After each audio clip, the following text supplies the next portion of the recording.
welcome to Harron's Nest. Well, I'm using the show to do all my yard art, so I thought you guys might enjoy this.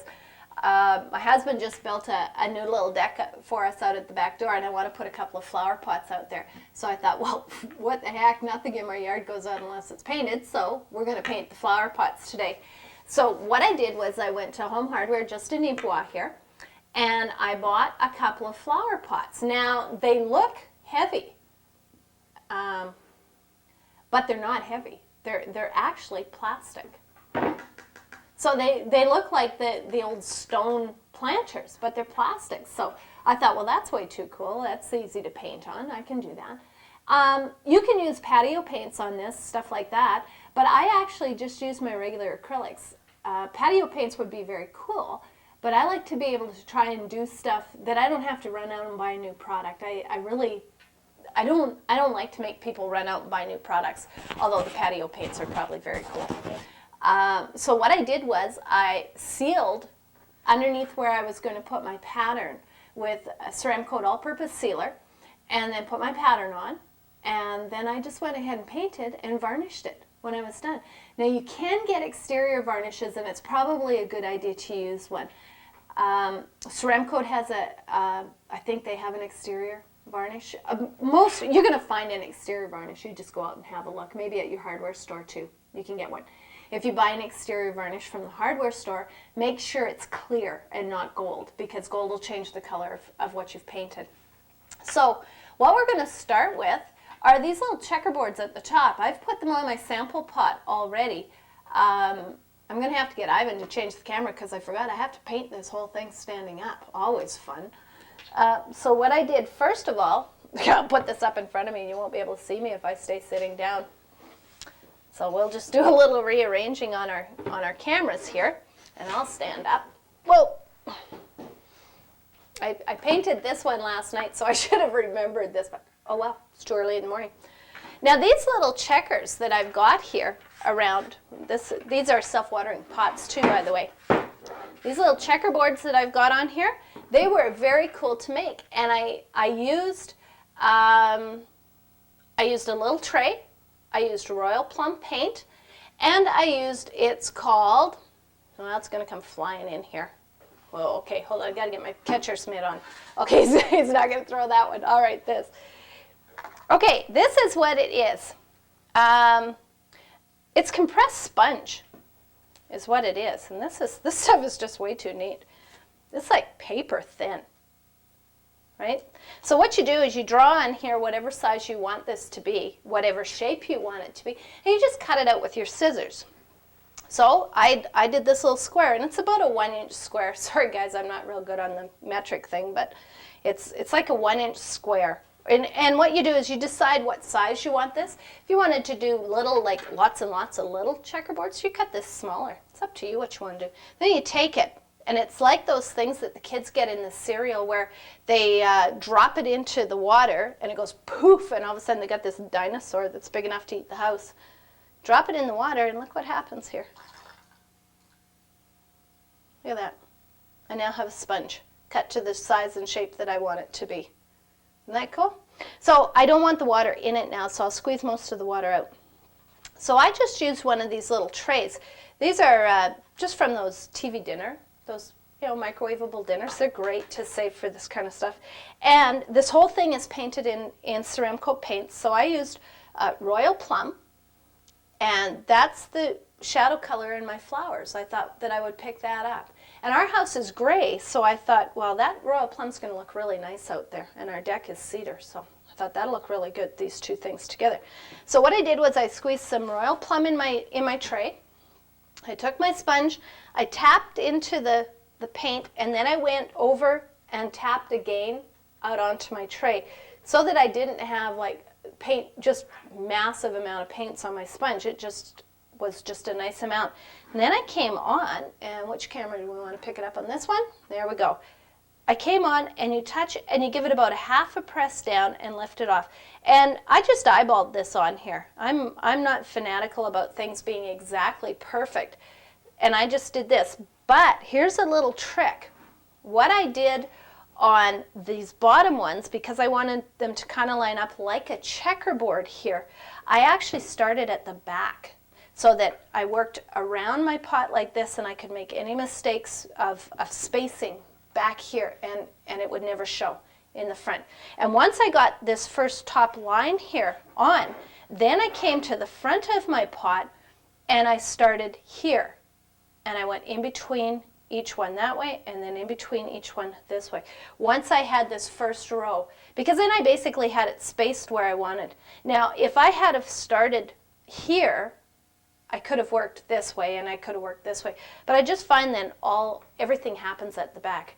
Up here, though, I actually started in the center and worked around the center of my pattern, which would be, I guess, on this one right here. I started in here and went that way and then went this way. So you could, if you want to start here, work that way and work this way as well. But that's all you do. You just sponge those on. Way too easy. We don't need that again. We really don't need that. So this I won't throw because that just might explode. All right, so let's go ahead and we're going to paint this. And what we're going to start with, like I said, I have sealed underneath my pattern. And then I put my pattern on, just the same way I always do with graphite paper. I have my tracing. I taped it on. I slid the graphite paper up underneath, and I used my stylus, and I traced it out, just like I always do. So I am going to start with these little ferns, and for those I'm going to use a number 2 flat, and I'm also going to use pine green. And I'm going to deal with this just like I would paint anything else, just like I was going to paint wood. It doesn't matter. So I'm going to put a little bit of this pine green down. I'll move that up so you guys can actually see it. Now, for these ferns, I don't want them to be really, really bright. If you have a look over at this pot here, you can see that the ferns are really kind of soft back here. Pine green's a very strong color, but I don't want it to be that strong. So I can paint with just about anything, or without just about anything, but I can't paint without my paper towel, and I forgot to put it out. I just use a paper towel to control the amount of paint or the amount of water in my brush. So what I'm doing is I'm pulling a little bit of paint out of this puddle here, and I'm watering it down, which means I'm thinning it out. I'm changing the makeup of it a little bit here. I'm going to swipe a little bit on my paper towel because I don't want it to be really, really strong. And I'm going to come over to one of these lines. All I've given myself are these lines here.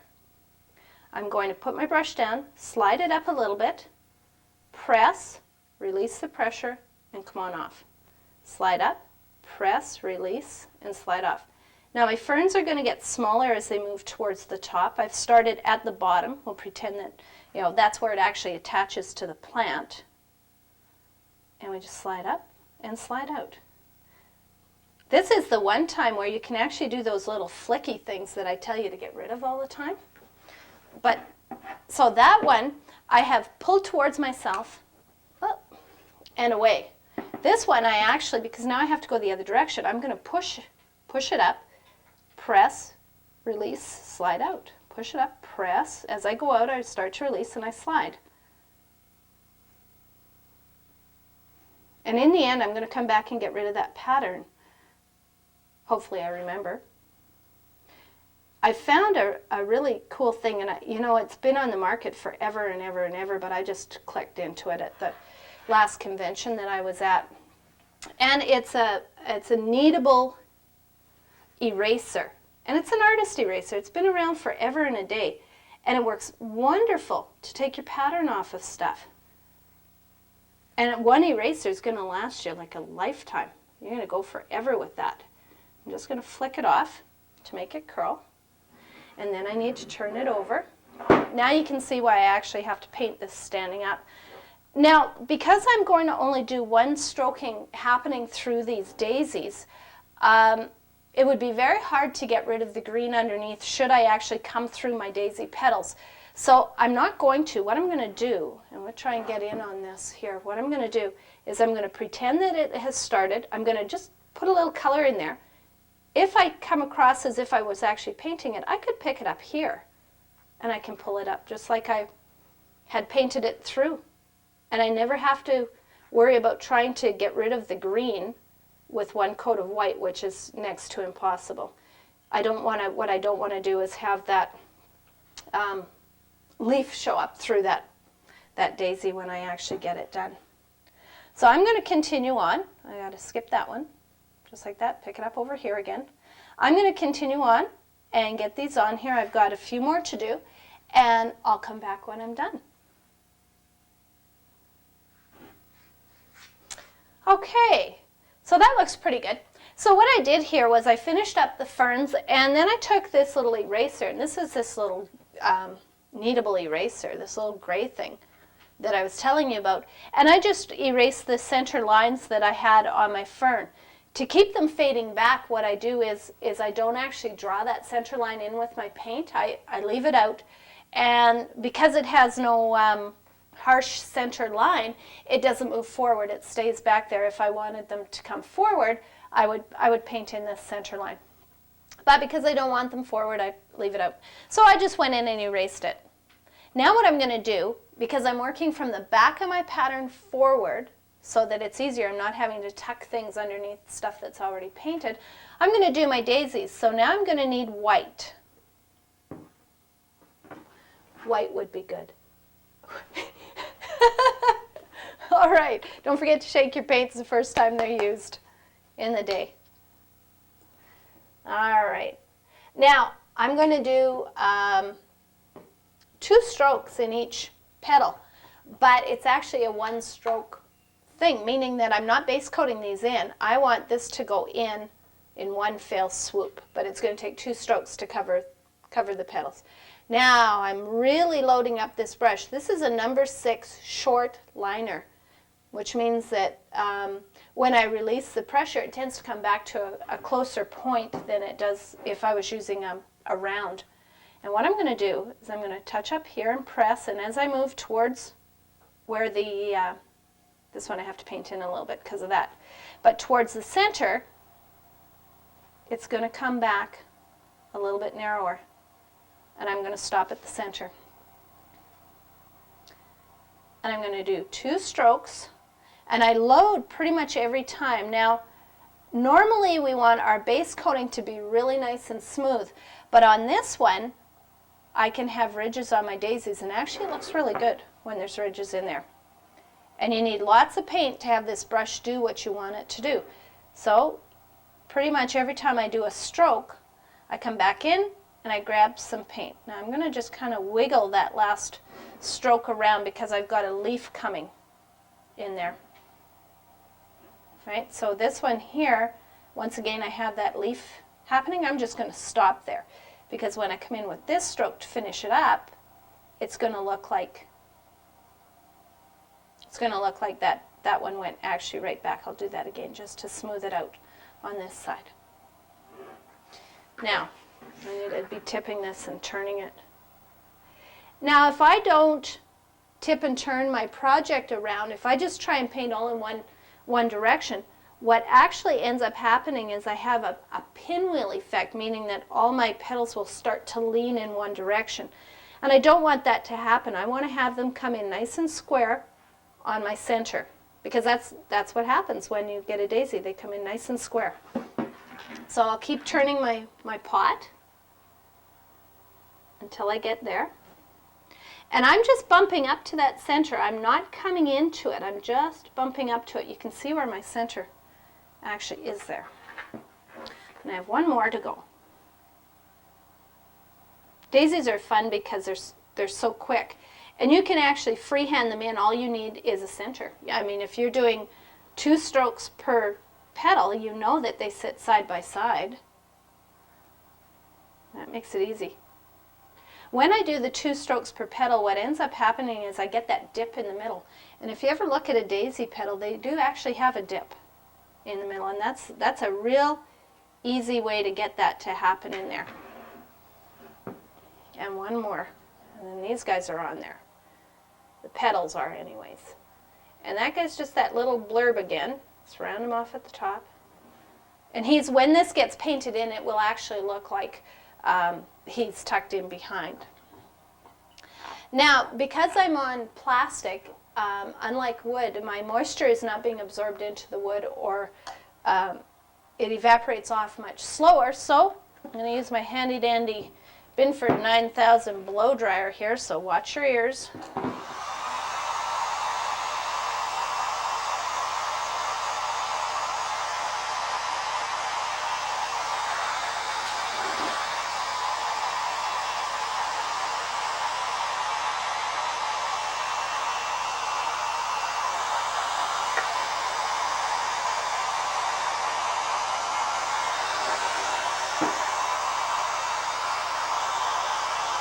Well, let's speed this up. We'll go to high power.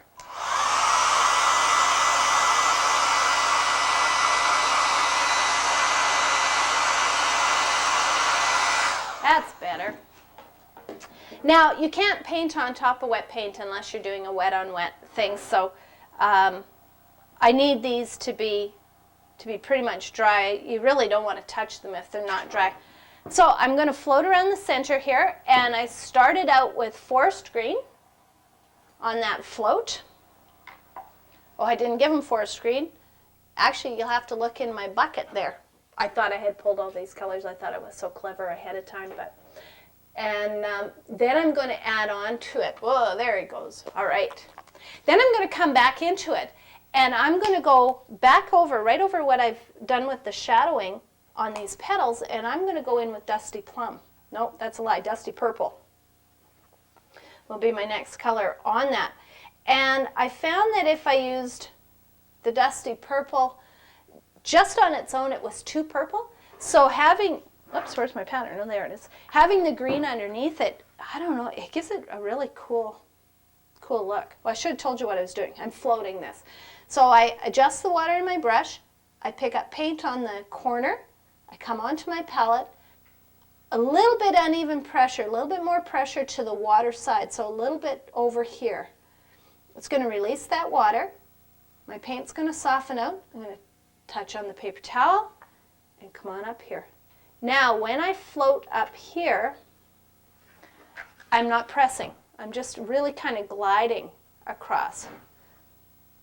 When I'm on my palette, to get this float to work, I need to press down there, but not up here on my painting.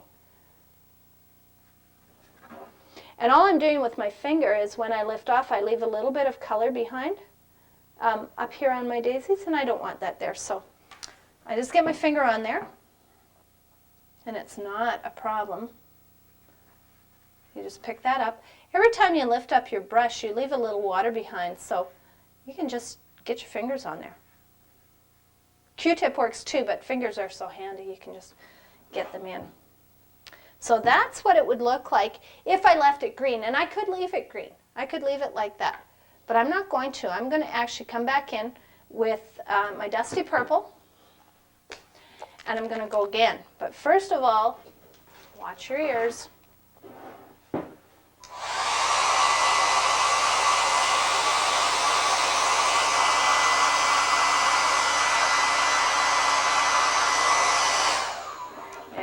That's the only thing I really found that was different painting on these pots. I treated the prep work basically the same, except I didn't have to sand, which is just a bonus in itself. But when I came to do my next layer, I found that I was constantly having to dry it. But that's okay. You just have your blow dryer handy, and if you know you have to do it, it's really not a problem. Here we go. This also is floated, and I'm just going to come back over top, just like I did. Clean up those little marks. And although it's probably just looking purple to you folks out there, actually this green is adding a hint of color up through it.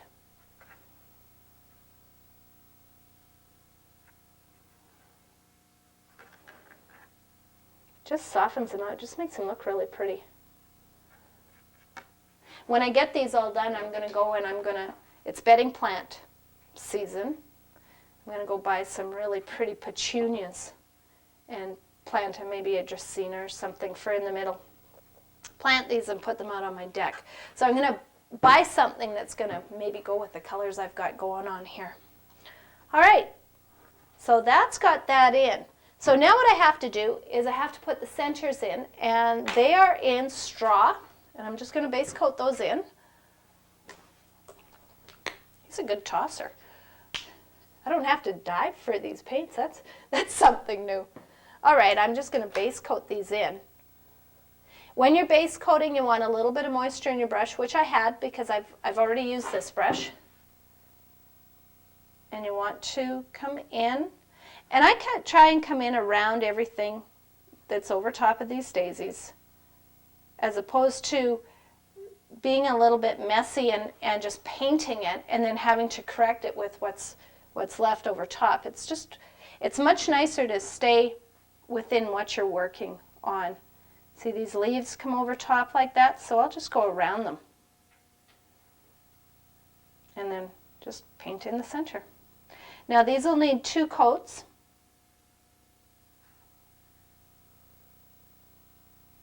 And while they're drying, I'm going to go in and base coat my large leaves, and I'm going to do those in Leprechaun.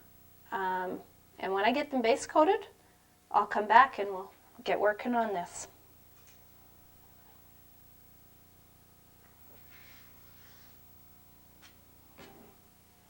Okay, well, I got those base coated in. I just put 2 coats on them, on the daisies, so that was great. And while I was at it, I thought, well, I'll just base coat in these leaves. And they're done in Leprechaun. And I did that so that you can see a little bit better when I put the shadows on the daisies, why I'm putting shadows where I'm putting them. All right, we're going to shadow the center of the daisies, and we're going to use Spice Brown for that. And this is really nice and soft. This is an easy color to float out. You could also use brown iron oxide if you wanted something a little bit stronger, but I do like this Spice Brown. Don't need much. We never need very much paint down when we're floating because it just dries out, and you use such a little bit. Adjust your water, corner load, touch and press. Don't forget to walk the back side of your brush because you've got full strength paint back there too, and you want to move that across your brush as well. There we go, nice and soft. Touch on the paper towel. Now, this shadow is coming in where the leaves overlap the daisies. And I'm only going to do one side at a time because if I do both sides, I'm going to end up erasing what I've just done because it's wet. Right? Oh.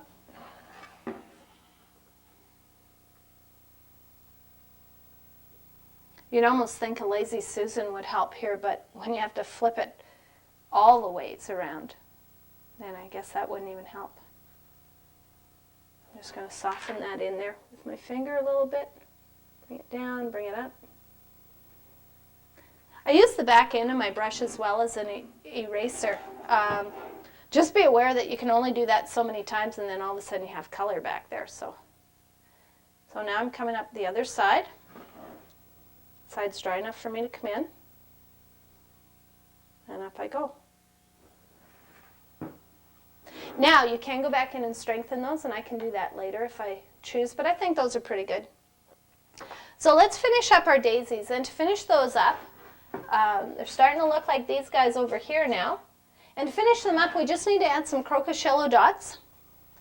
And we're going to use our stylus, and I'm going to use, styluses come in different sizes.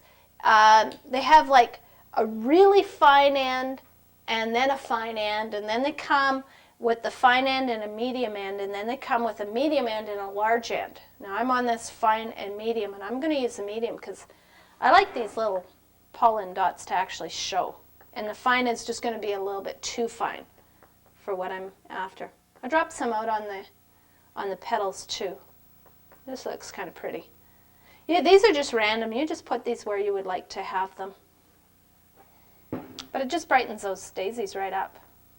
Just pulls them out. And because I'm not trying to make my pots exactly the same, I'm not counting, oh gee, I only have 5 dots on this one or 6 or whatever. I don't need to worry about that. There we go. So now those will take a little bit to dry. We have time to go on to some leaves, boys? All right. What I'm going to do on my leaves to start with is I'm going to highlight the outside edge. And what they tell me, Village Green is my highlight color on Leprechaun. And it is, if you're really careful with it, it is your highlight color. I find that it can go chalky quite easily, meaning that it looks like you spilled milk on your project. So what I'm going to do to avoid that, actually I'm going to go to a bigger brush too. That should make you guys squirm a little. This is a 3/4 inch. It's a nice wide brush. I always tell you, use the biggest brush that you can handle.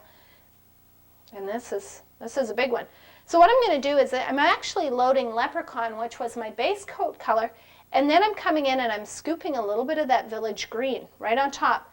And then when I float it out or walk it on my palette, what's going to happen is the color is going to change right in my brush. And I can adjust it. Say I want to lighten it up a little bit. I just pick a little bit more Village Green up. I can adjust it right on my palette to get the color I want. There we go, soft. I'm going to touch here. And I'm going to do the outside edge of each leaf, like on both outside edges. So it doesn't matter which edge I come in and do first. It really doesn't. Pick an edge and float your color on.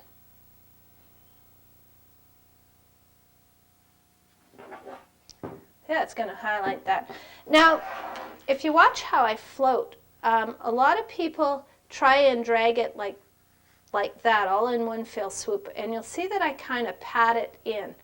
That gives me a little bit of lines happening in my leaves, so it's not just one solid float.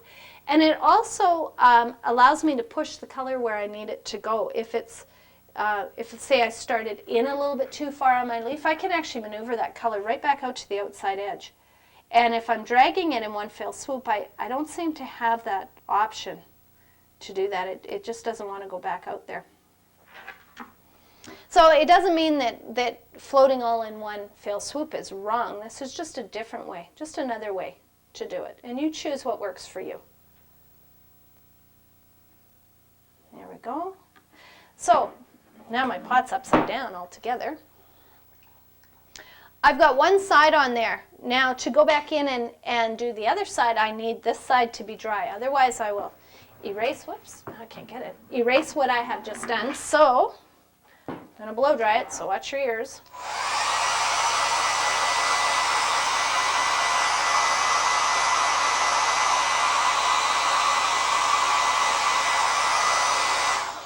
And on a float, it doesn't take much to blow dry it. It's the base coat that takes a little while.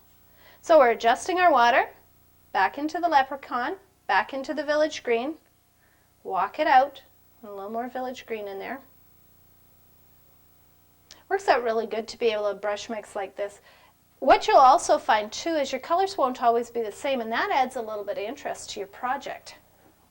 So now I'm going to come in and do the opposite side. And because my paint's dry on the other side, I can come right up over top of it and never erase it. So I'm going to be able to get the highlights on here today, and then I think we're probably going to run out of time. So the next time, how much time we got there, guys? Yep, we're going to run out of time. So the next time what we're going to do is we're going to come in and we're going to put the shadows on. I'm also going to show you how to do some really very neat veins on your leaves, and they're put in with a float as opposed to our liner brush, which, you know, we're pretty much used to doing, drawing the little veins in with our liner brush. This time we're going to actually float them in and float them in with our shadow and create veins that way. Now on these leaves I have to decide which one I see is on top. So I'll dig out my pattern here, make sure it's going the right way, have a look at my piece, and I'm looking at these two leaves down here, and according to my pattern this one is over top of that one. So to do that, all I do is take my highlight all the way down to the bottom and form the bottom of that leaf. And there we go. And that'll put that leaf on top of that. Same with over here, this leaf is on top of this one. So let's just emphasize that a little bit more. What I'll do before I come back the next time, I'll go back in and I'll check out my highlights when they're all dry, and I'll probably strengthen some of them with a little bit more Village Green. It'll pop them up a little higher. So until I see you the next time on Tole Time, happy painting.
Hi, welcome back to Tole Time out here at Harron's Nest. Well, I'm painting my flower pots and they're coming up really nice.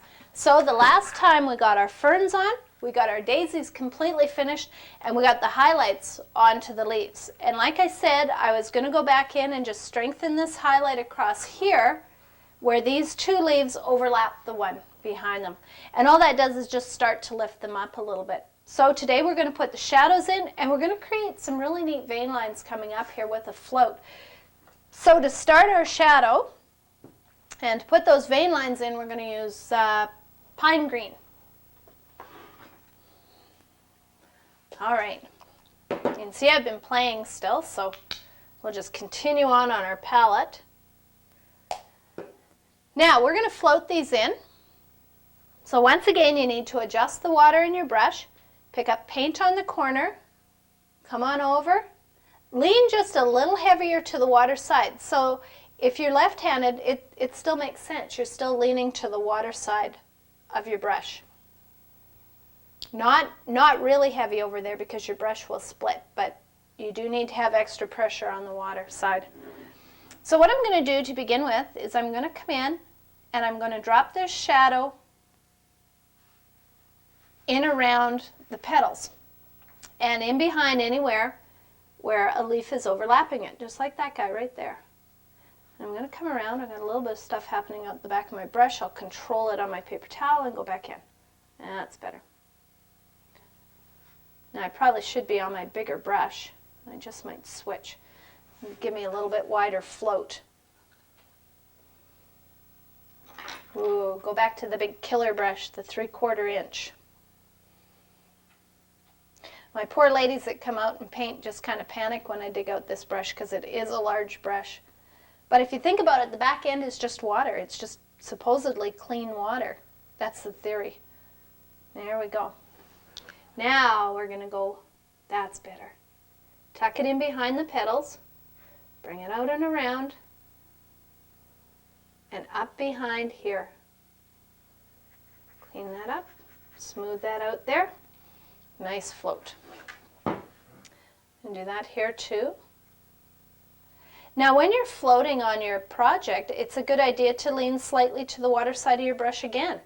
You want that water to release. We've always kind of thought, and I don't know why we thought this, but we always kind of thought that water was maybe not a good thing to have coming out of your brush, but actually it is.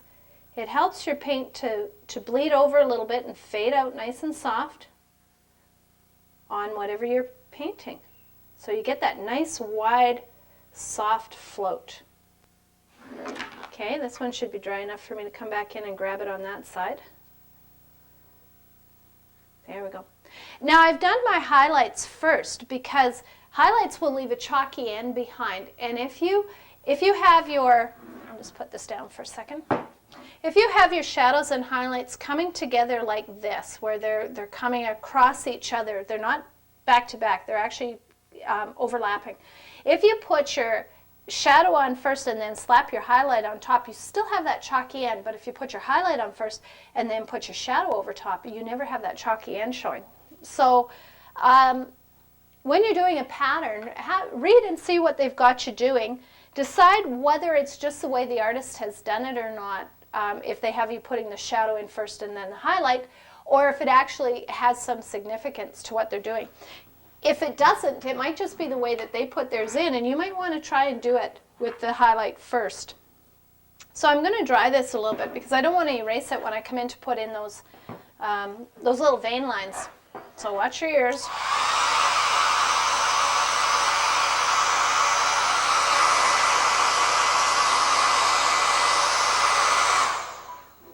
Okay, now I am going to come back a bit later, and I'm going to strengthen these highlights or these shadows, and I'm going to strengthen them with black green. But first, I'm going to put in these little vein lines.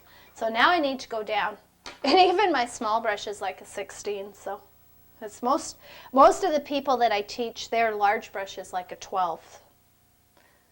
So we'll work them up into these bigger brushes. Now this is kind of a neat way to add in the vein lines. We could have just taken the liner brush and drawn them up and drawn them out, and that would work good too, but watch this. I'm going to float these in. I'm going to angle my brush slightly at the center, and I'm going to just have it angle off just a little bit. And it's going to leave that water line back, that one that we keep cleaning up. But this time we're not going to clean it up. We're just going to let it be there. And then I'll just bring it up to the top. Now with this one, you do need to get your fingers in there, and you do need to clean up on the edges as you go along. I'm going to come up the other side.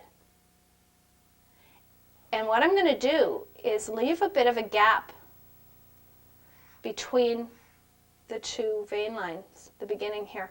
And what that's doing is forming that center gap, and then I'll bring it together at the tip. So I'm going to slide her up and angle it off towards the tip. That's the trick, is that you're going to angle it towards this tip up here, because that's how your vein lines would actually sit in. And we'll just bring that one up to the tip, turn it over. One way I always find is easier than the other way. So you have to kind of think about this second side and still have it angle up and have it come together up at the tip.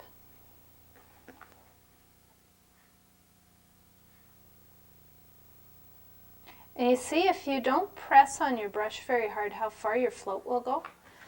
I've seen lots of people that will float two things and then they think their float is gone. Well, it's not really gone. It's that they're pressing on their brush quite hard on their project. And when you do that, it causes your paint to skip. And then at that point, you think that your float's actually gone. You need to reload. But if you think about it, and now I have to go back and reload after I just told you that. If you think about it, it's not really gone. Just lighten up the pressure and it's still there. So I mean, I got 3 leaves completely done on this little veiny thing out of one float.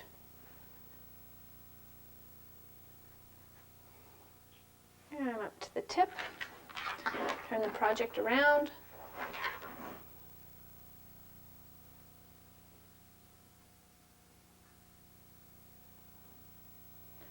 Now these are great pots to paint on. You can paint on terracotta pots as well. You just, you want to seal them. And if you're painting them because you like to paint on terracotta pots, that's great.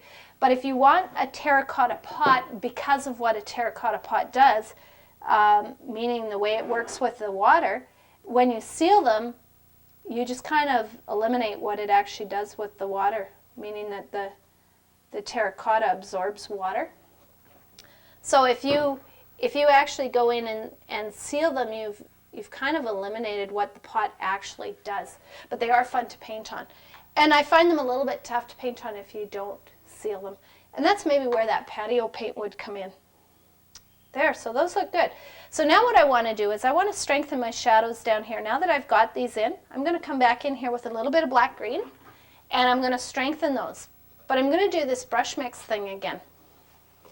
I'm going to pick up the color that I was using for shadow, which was pine green. There we go. So, whoops, I'll go back to my big brush again. So, I start with the color that I'm trying to change. And what I actually want to do is darken this pine green up a little bit.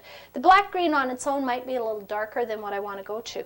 So I load pine green, I pick it up on the corner, pick up a little bit of black green, and I walk it out. Now this is the same thing that we did with our highlight color.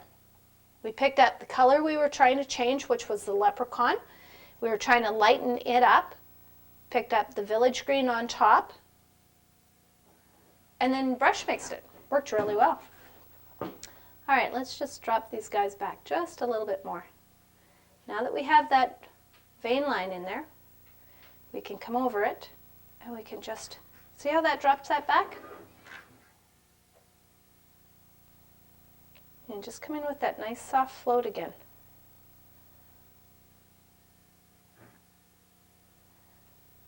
Now we didn't want to get too carried away on it, so I've just darkened it a little bit. And yeah, I'm going to do them all. I was just deciding whether I was just going to drop those back ones back or do them all. Now you can actually, you just saw me skip over that vein. I actually floated across, stopped at the vein line, picked it up and skipped over. You can actually do that too, and it keeps that vein line open then. Or you can float right across it. Your choice. Whatever look works for you.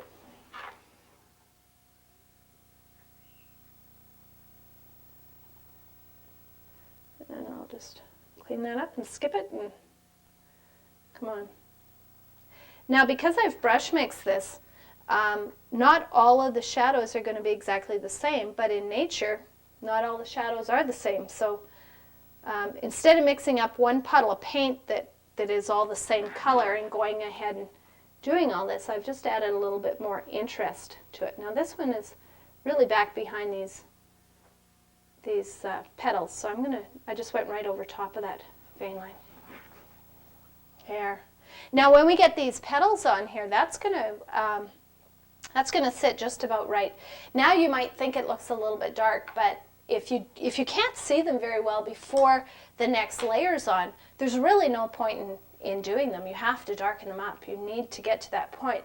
The other trick too is that once I get these flowers base coated in, if I find my leaves are not dropped back far enough, I could go back in again and I could darken them if I needed to. We're going to move on to our berries. And I used one of the new colors on this. I used Bungalow Blue, it's a very pretty color. And I hadn't used it before. And I thought, well, I'll do the berries in this Bungalow Blue, and they turned out really nice. So it's almost got a little bit of a purple hue to it. It's a blue with a purple hue. So that's Bungalow Blue. I thought that was cool. And I used I guess I'm base coating. I used the Color Match source book to figure out what my shadows and highlights are on a lot of my colors, or at least it gets me in the right color tone to pick what they are. This is a newer color, and in the book that I have, this isn't in there yet. I don't think, actually I never even looked it up because I didn't think it would be in there. So I was doing by guess and by golly, and I think I've come up with a couple of nice colors to highlight and shadow. Now, I don't know if you can see this. Probably not now that I've painted it. I had 3 berries kind of tucked quite close in, and this one I ended up making it a little bit bigger than what the pattern was, so it ended up overlapping into this berry here. So all I did was just shift that berry down. You don't have to panic and stay exactly where the pattern is. I mean, if you don't get it base coated in quite right on those berries, just shift them down a little bit. And once your pattern's gone, nobody knows anyways. Like I said, you're supposed to tell everybody you free-handed these things anyways.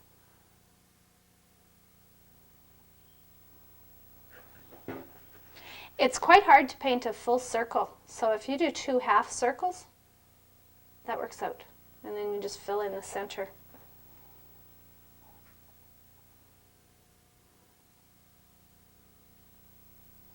Now, I've drawn this berry quite large, and I don't think I want it quite that big. So I've just painted a little bit inside, and I'll take that handy-dandy little eraser that I've got, and when I'm all done, I'll just erase the pattern, and it won't make any difference at all. I'm just going to blow dry those and go one more time on them, and then we can shadow them and highlight them.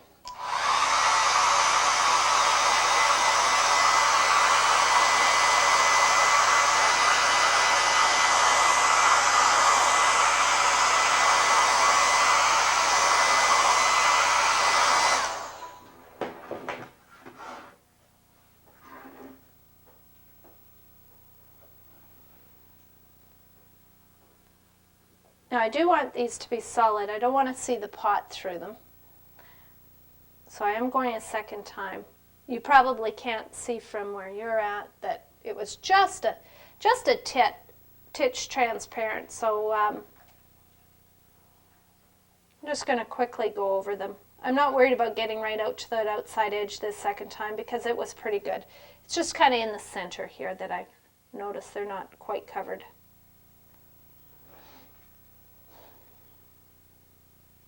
Now, I used Tide Pool Blue for the highlight, and I really have to say that Ivan's going to have to tell me what I used for the shadow because I can't remember. I guess I could read here. Oh, Blue Storm. Blue Storm. All right, so I'm going to use the Tide Pool Blue for the highlight, and then I'm going to use Blue Storm for the shadow. These are very nice colors as well. This Tide Pool Blue, that's pretty to base coat with. If you are looking for something that's easy to paint on, grays are really easy to paint on. But say you want it a little bit more to the blue tone, this Tide Pool Blue is very nice. Very nice. And because I'm floating, I don't need very much. I'll just dry these real quick.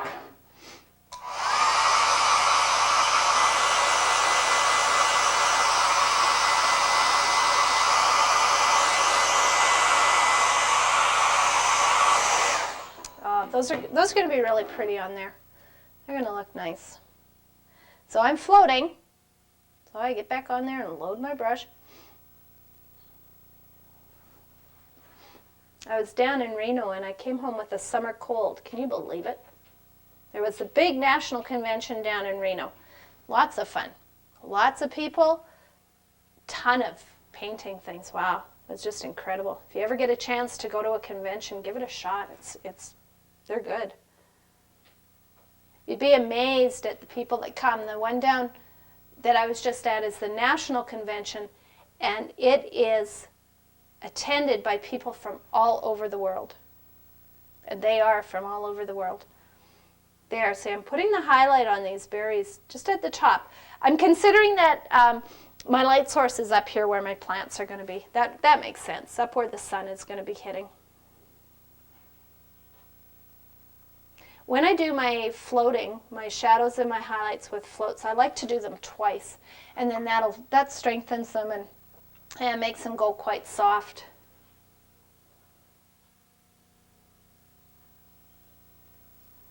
And that doesn't seem to make any sense. It strengthens them and makes them go soft, but that's exactly what it does. All right. Now you can get your finger on there too and clean up any stuff that's happening outside your berries. There's nothing wrong with that at all. I find that people always get so concerned about their brush being outside of what they're painting, but they don't realize that that's it. It's a cleanup. You just swipe your little finger across, and there's our highlights. So we'll dry that real fast. This is coming up really quick. This is good.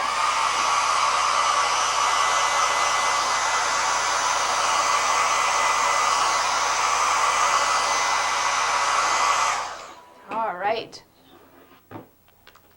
And Blue Storm is going to be my shadow. This is another nice color if you like to base coat in a darker color. Blue Storm is very nice. And it's going to be floated on too. So like I said, I'm not totally sure that that's the colors they give me as my shadow and highlight, but they sure worked well, so I would say they're good ones. And you just go on the bottom. So I went on the top with my highlights, and now I'm just going across the bottom with my shadow. And these are actually little C strokes, so when you're learning to paint, whoever you, if you take lessons from somebody, whoever you take lessons from, you want to ask them about a C-stroke, how to do a C-stroke, because they show up, if it's not part of your lesson that you happen to be taking, they show up in just about everything. And once you know how to do a C-stroke, you're away. None of this stuff scares you anymore, trying to stay inside these little things. All right, so that's one time around with the shadows, and I'll go one more time, just to strengthen them a little bit and soften them out.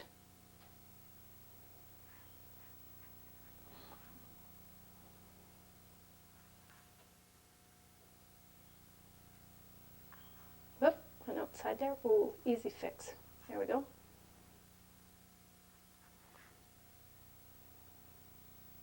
These are going to look just great on my deck. Just great.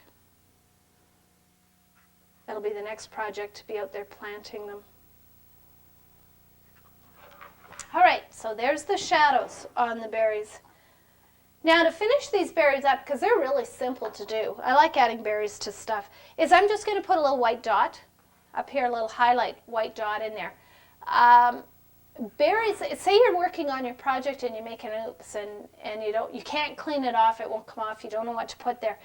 Berries are a great thing to put on because you do actually base coat them and you can actually get rid of whatever you're doing.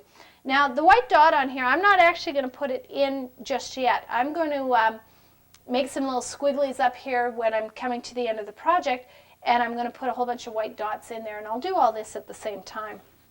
And that way I'm not wasting paint having white down for, 9 little dots instead of, putting it down for a lot of them. So what I'm going to do now is I'm going to base coat in the petals on these flowers, and I did them in dusty purple. All right.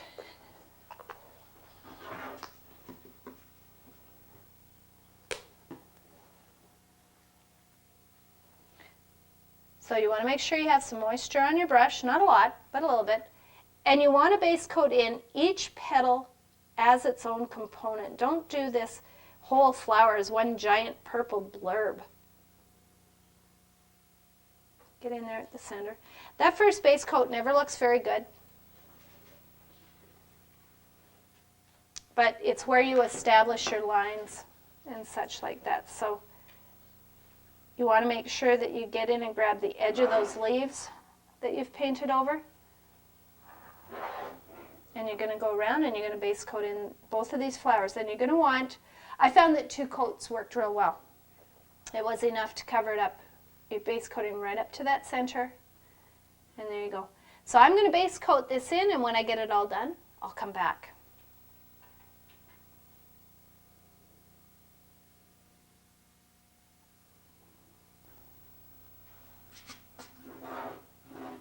Okay, well, we're back, and I got my petals all base coated in, and that's in dusty purple. I also, normally what you would do is actually put your pattern back on here, slide transfer paper, white transfer paper, and put all your flips in, but as soon as I designed the pattern, I kind of know where they go. So I put them in chalk pencil, which is it's a really handy little thing, and it comes off with spit, or you can erase it off. Spit's a good thing. You gotta know that as a painter, that spit is a good thing. Okay, so we're going to put our highlights on here first. So we're going to use Dusty Plum for this, and that's our highlight color. And we're going to float them on, and I'm going to use my 16 here instead of the big wide one because I am actually going to start by floating the tops of the flips. And that's going to start to lift them up and above the other ones. So I'm going to turn my pot all over. This is a flip here. And I'm just going to come in and grab the top of it. And it's the part where it flips over, if you can see that. And I'm going to put a shadow underneath when it comes to shadowing, and that's going to make that turn. So this one in here, I have to be real careful of not painting into that petal.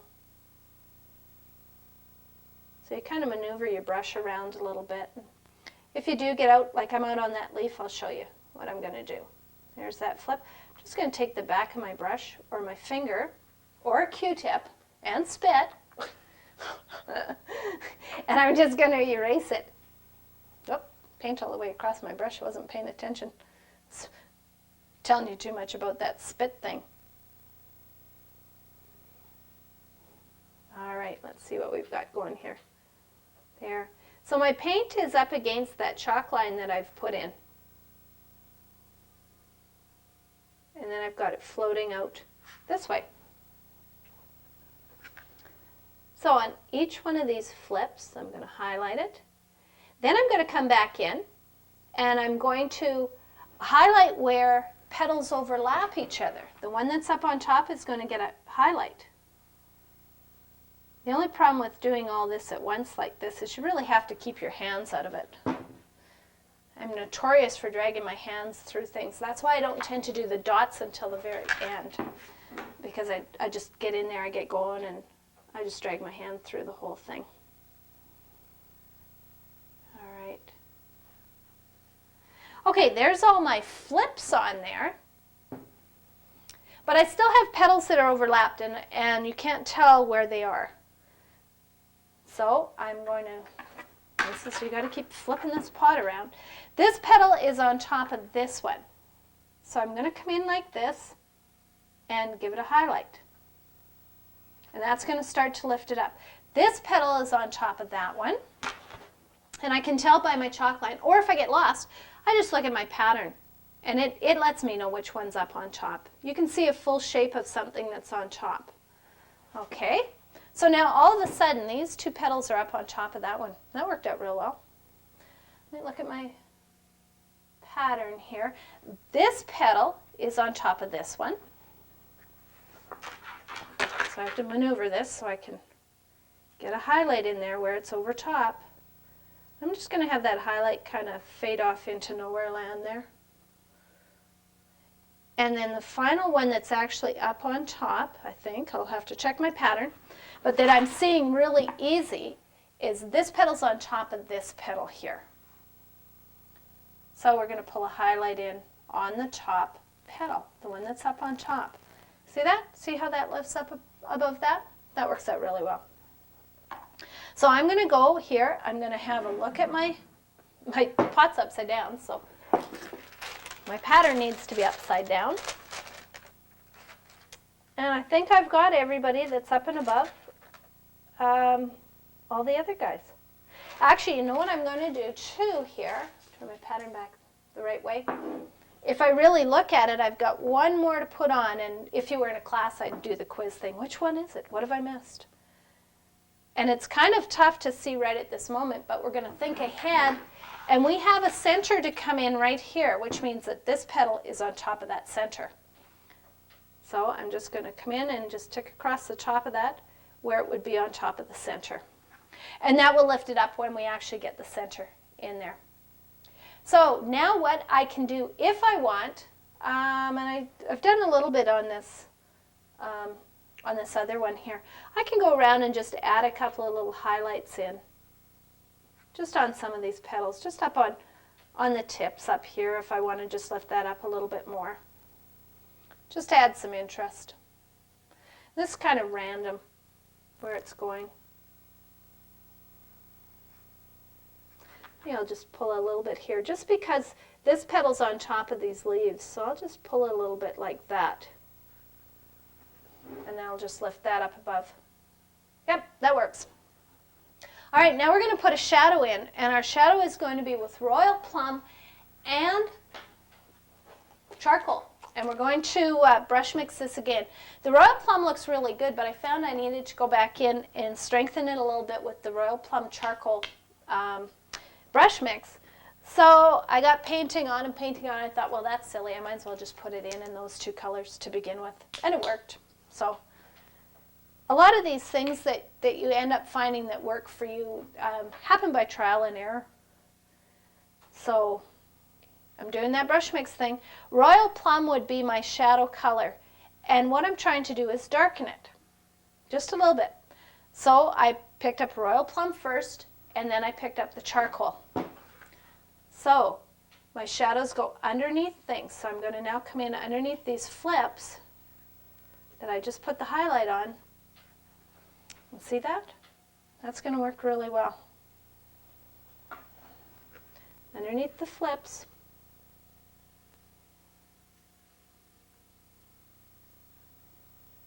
And I'll get rid of that pattern, so that's not a problem in the end. Right? I'm going to turn it. Now you can see these flips start to come up. The highlights start it, and the shadows just finish it.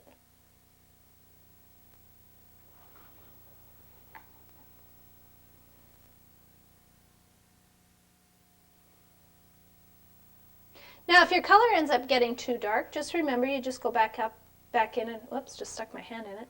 Just go back in and pick up whatever it was that you had lost. Like if I found that this was darker than I wanted it to be, it's the Royal Plum that I've lost. So I would just add a touch more Royal Plum instead of the charcoal. And that would bring it back up to a more purpley color. But I think this is just about right on what I want here. Now, if you have a look at this one, I don't know, can you get in on this? If you have a look at this one, I put that highlight there. And now that I've pulled the shadow over top of it, you can see how that chalky end has just faded in. It's just gone in really nice and soft in there. If I had gone the other way, if I had done the shadow first and then put in the highlight, it would still be sitting way up high. So that's the reason I do that. And it does work. You can see it there. I wouldn't lie to you guys. Well, not on purpose anyways. All right, let's get these guys going.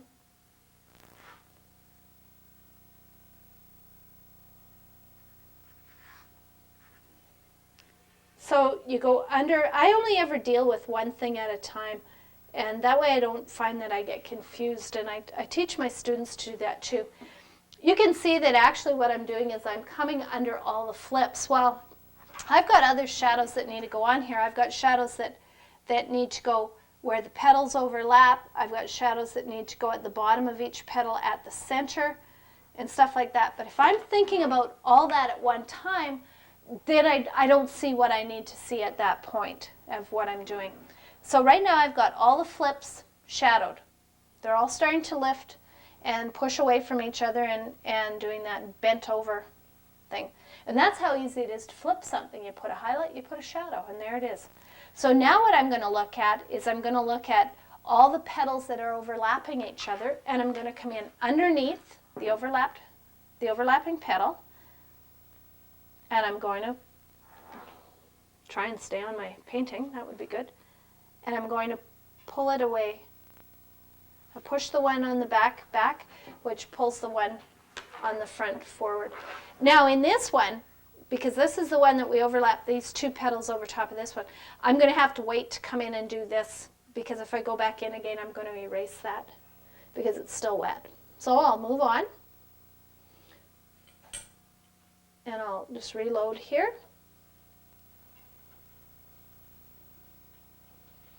This one overlaps that one. This one overlaps that one. So I'm going to come in. And your shadows go on the bottom petal where your highlights went on the one that was up on top. Your shadow goes underneath. This one's underneath here. I'll just pop that in. Whoops, just clean that up a little bit. There. This one overlaps that one. So I'm going to come in underneath on that one, but it's underneath that petal.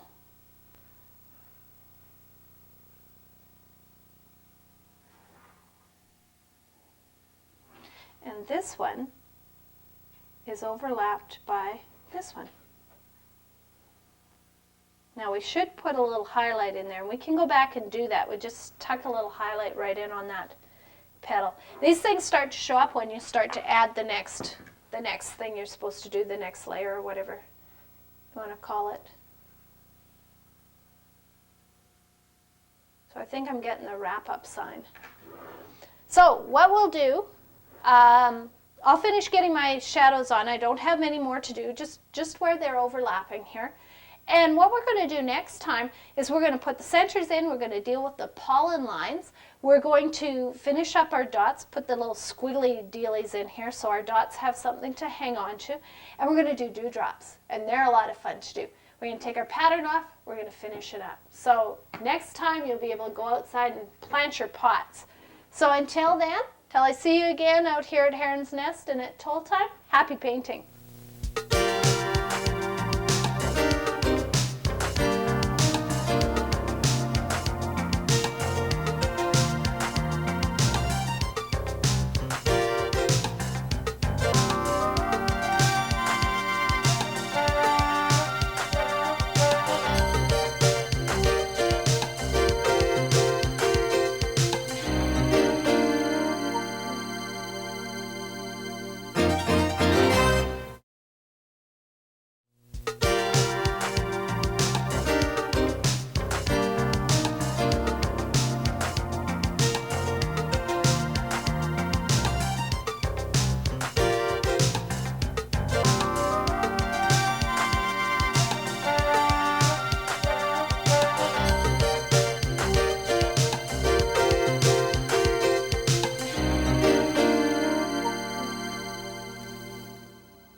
Hi, welcome to Tole Time out here at Harron's Nest. Well, I tell you, we're just about done our flower pots, and if you guys out there in TV land are waiting to see me finish this project and you've watched this over 3 weeks, you know planting season's gone, growing season's probably gone, but of course it's not here in the real world. So what I have done is I've got my shadows onto my flowers and my highlights. So these puppies are ready for their centers. So we're going to start that with apple green. Now this is a really a very bright color, but it makes the neatest centers. That's bright. I don't know what else you'd actually use this for. I guess for painting apples. I've never used it for anything else, so I'll have to get creative and do something with it. All right, I'm just going to base coat these in. But as I base coat them in, I want to come on up and I want to catch any of those rough edges that when I put my highlights and shadows in there and my base coating, I want to catch them and pull them in on this. There we go. And this is going to take 2 base coats, but it's very quick. And you can see that I'm using this number 6 short liner again. It's the one that I used for the daisies. You know how easy that is? I'm going to round that off just a little bit down there. All right, we're going to blow dry and we'll go one more time and our centers are in.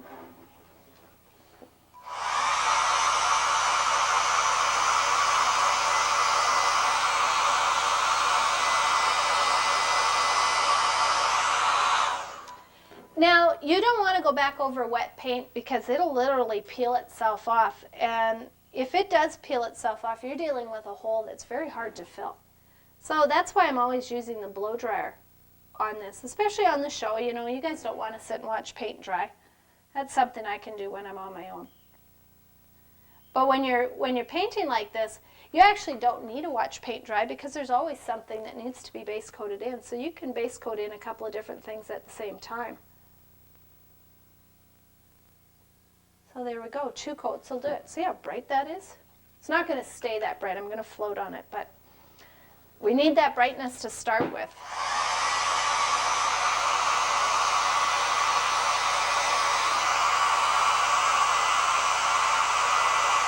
All right, I'm going to float on here. I'm going to float light foliage green and pine green in it. Once again, I'm going to do that brush mix thing. I used to do it as one. I used to do the light foliage green and then the pine green after it dried. And I was painting away and decided that I would give it a shot and see if it did brush mix up to the color I wanted, and it did. Sometimes it doesn't. Sometimes you actually need to put those 2 colors down, as we did on the daisies. If you brush mix the green and the purple, it comes out like mud. It's just not very nice. So I'm going to just float this. I'm going to use the light foliage, bit of pine.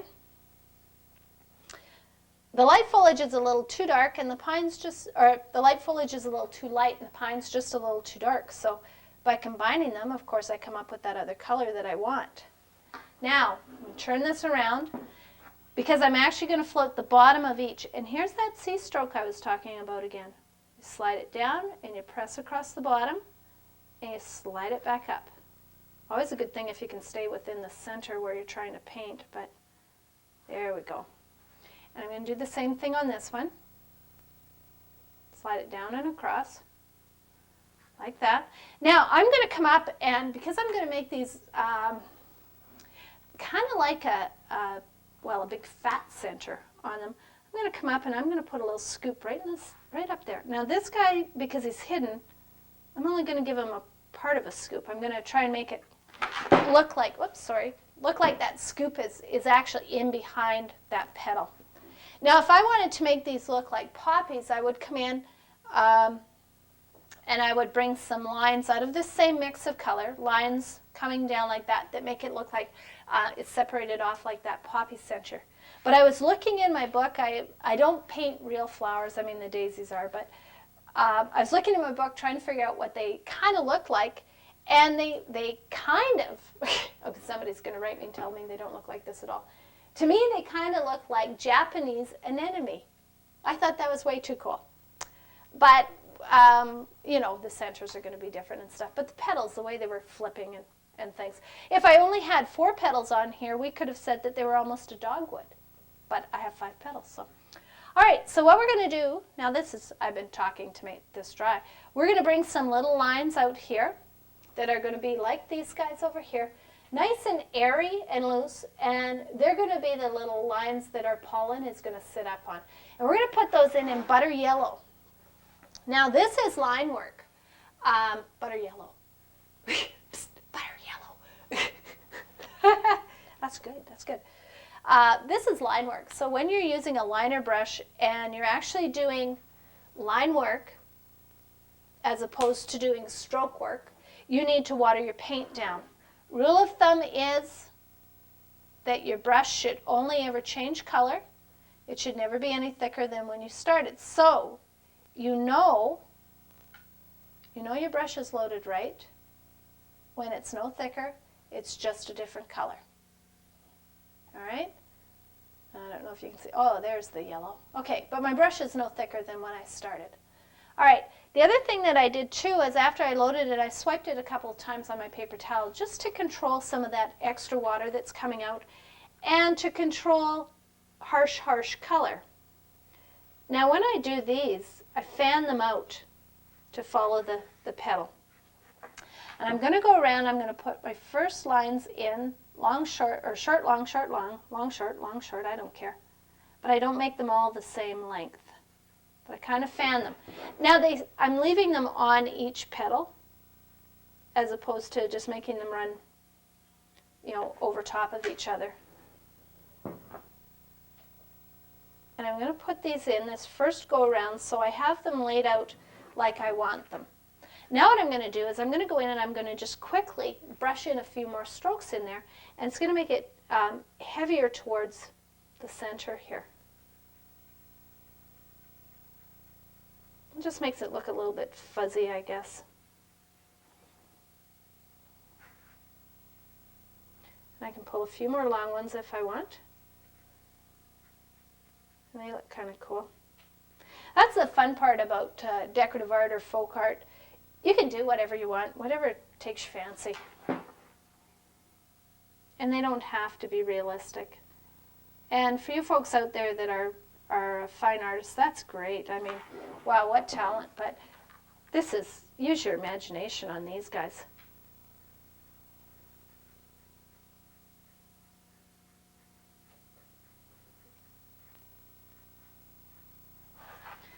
And all that's doing is just making them a little bit thicker at the base where they connect up with the center, and then a little finer as they come out.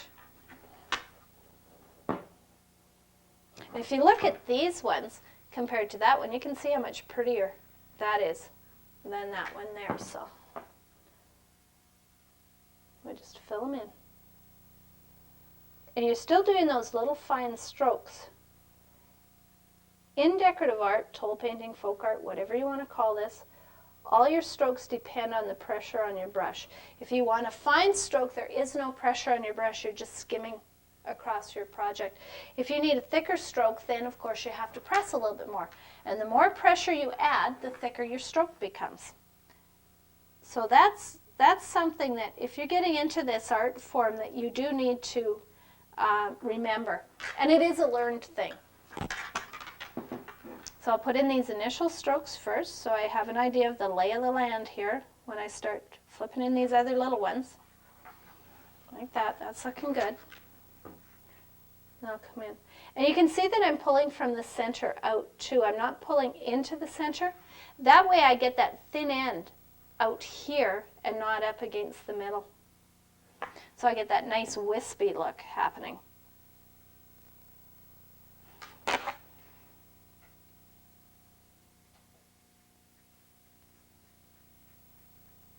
There we go. Now to finish these centers off, what we're going to do is we're going to add in the little pollen dots. And that's going to be in crocus yellow. And that's going to brighten these guys right up. And we're going to use our stylus for that too. And crocus yellow. Ivan's too busy watching how this is being put together. Oh, this is too exciting. Look at all these little caps I have. If I was just a little bit more careful, rotate my paint back in and then close it. But, oh, we can't have everything, can we? All right, so I'm going to use the thick end again on my stylus, and I'm just going to randomly drop some pollen dots on these guys. This crocus yellow, this is such a pretty color. And it is random. There's nothing set in stone on this. So all you folks out there that like to have everything running in order, you have to just kind of breathe and loosen up a little bit on this. Otherwise you get all your dots and all your little lines lined up like little soldiers, and we don't want that. This is nature.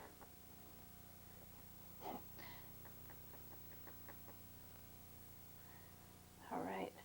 Now what I also did too, just to brighten up these centers a little bit, is I went in with a couple of dots into here, just like the pollen had maybe dropped in here. Maybe it's supposed to be in there. In this world it is, so in my world of Tole, that's where we're going to go. Well, isn't that pretty? That's nice. Now I'm going to look around here and have a look. I guess the next thing that we're going to do is, because we've got our liner brush out, we have pine green out, we might as well move on with that one.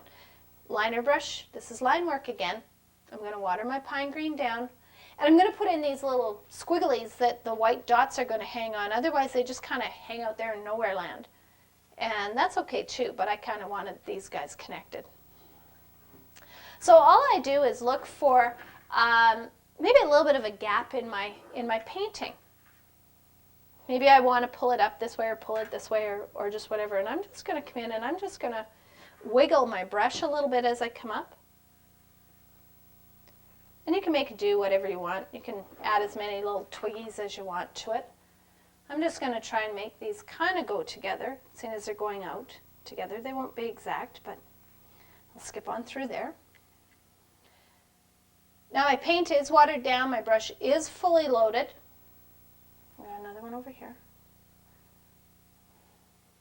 And I'm making these wider and narrower with a variance of pressure on my brush. That's what I was talking about, if you want a wide stroke or a narrow stroke. See, I can even bring them up over the leaf if I want. I can even make another one come here. Let's give this guy a little bit more to him. All right, I think I have 3 on that one. Yep, that'll work. So that was easy enough to pull in. Now we've got some stuff to do with our white, and I've kind of left it all till the end. Like I said, there was no point in putting all that white out and then have it dry up on your palettes. So if you can leave your dots till the end, or your dewdrops, or the dewdrops have to go at the end. So while I'm doing dewdrops, then I can go in and do all that dot work that I was talking about. And that just, it saves on paint. I'm just kind of stingy when it comes to paint. So white, all right.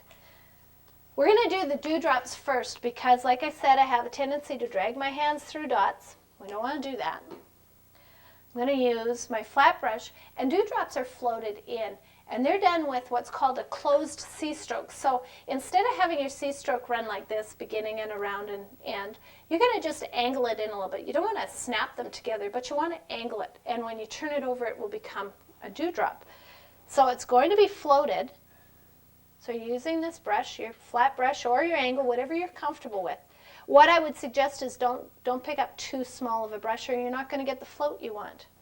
Now you need to decide where these dewdrops are going to go. And dewdrops never go somewhere where you have an oops, because your eye goes directly to the dewdrop. So don't do that. That's where you put a berry. Berries will hide all sorts of evils. A dewdrop goes where you have something really nice happening. You know, you want people to look at that spot. Now I have my dewdrops on this first pot. I have one here. I have one dripping actually off this petal and down here, and then I have a little one sitting up here. So let's make this one just a little bit different. They don't have to be exactly the same. I'm going to drip a dewdrop here. I'm going to slide down, rotate my paint side of my brush, release the pressure, and slide back up. And I'm going to clean up that end. I can go over it a second time if I want, but what I'm trying not to do is I don't want to make it opaque, meaning I don't want to make it solid. I still want it to be kind of milky and transparent. It's not totally transparent, but it is milky. So there's one. You don't ever really want to put two things. One looks like you tried something and oops, it didn't work and you didn't try another one. 2 looks like you've got eyeballs. 3 is good. 3 is good. So let's put another one. Let's strip this guy. Let's put him over here. And we're going to drip him down like that. So we're going to give him a bit of an arc on that side. And that will show up better when I get my shadow in there. Let's do him again.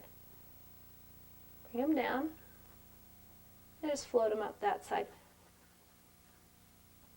So now every time you lift up your brush, you're going to get that little bit of a water line happening out behind.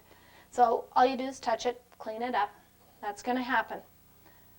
All right, so I've got 2 on here. 1, 2. Let's put 1, how about up here on this petal? This is really pretty petal. And we're going to drip him down so he kind of comes that way. So we'll arc this guy up like that.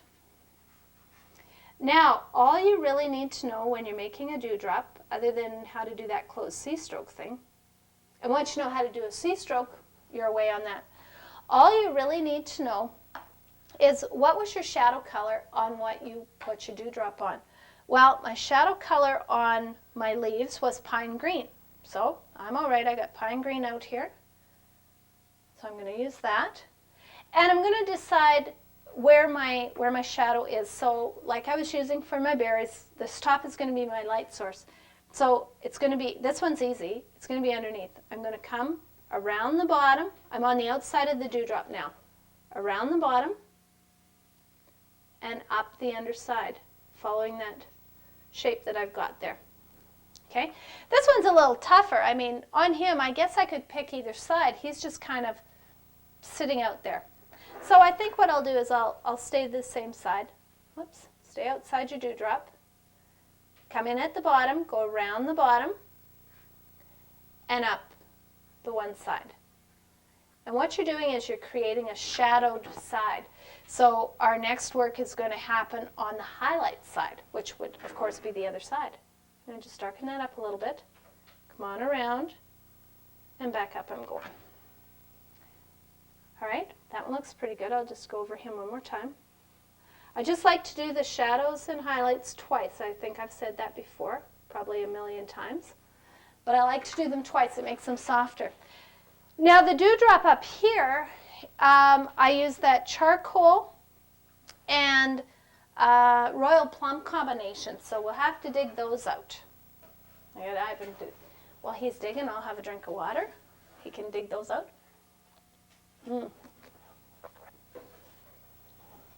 All right, well, can we do, I was going to say 2 at a time. That might be a little, pushing our luck here. We can catch them 1 at a time, but just need a pin drop because I'm only going to do 1 little float with these, but I need to know what my shadow color is. Now, in these videos, if you decide that, yeah, you want to give this a try, in these videos you get the full pattern to do this and full instructions. So if you forget what your shadow color is, well, you just go back into your instructions and it'll tell you. Or if you're painting out of any kind of book or a magazine, same thing. You just go back in and check your shadow color. It'll tell you. We're going to come around the bottom and we're going to push it up the shadow side. And now, because I've come over these little drops here, I'm just going to clean them off. I don't want purple on there. There's no purple on those guys. There we go.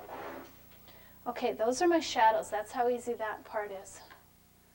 All right, now we're going to go in with our liner brush. We're going to actually scoop our paint this time. This is not line work. This is a little bit of stroke work. So we're scooping our paint. So I've got this little dab of paint on my brush here. There we go.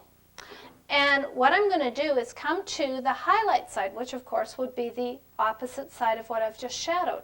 So I'm going to turn this over, so it's going to be easier to work this way. I'm going to come in about halfway across the bottom. I'm going to touch, and I'm going to release as I go. And I'm making like a little comma stroke. I'm going to go kitty corner back over to the shadow side, and I'm going to touch, touch. 2 little strokes there. Come into the center at the bottom. Do this little almost comma stroke thing. It doesn't have to be perfect. Kitty corner to the shadow side, touch, touch. One more. I'm coming in halfway at the bottom.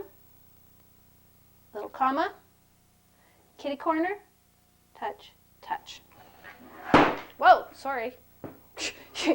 Probably everybody out there jumped.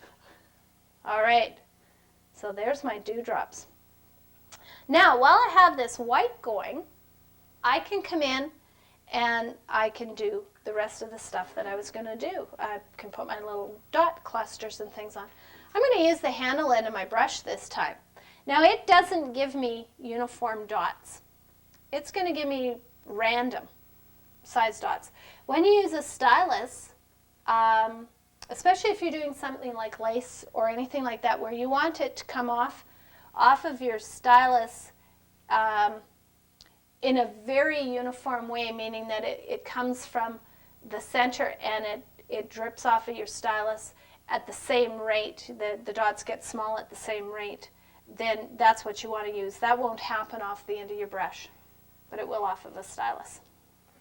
But these, I just like them to be kind of random and cool looking, just little clusters.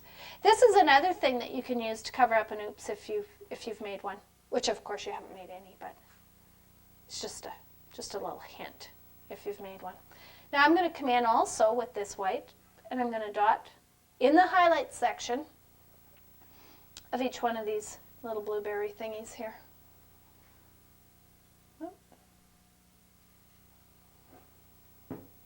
All right, that looks really good.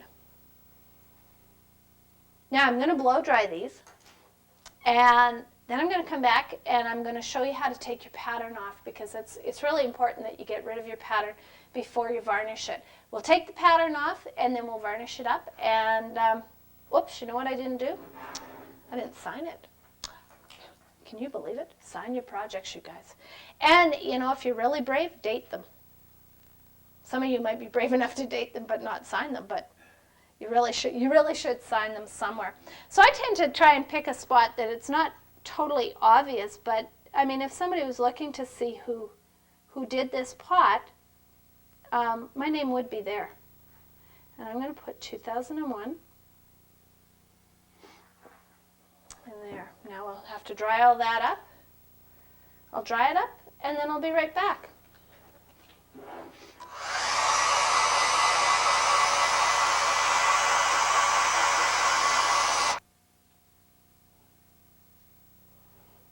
Okay, we're back. So I've got everything happening on here. All my dots are dry now. So that now I can take this little kneaded eraser. This is the coolest thing. And I can go on here without removing my paint, and I can get rid of those chalk lines that I had for my flips.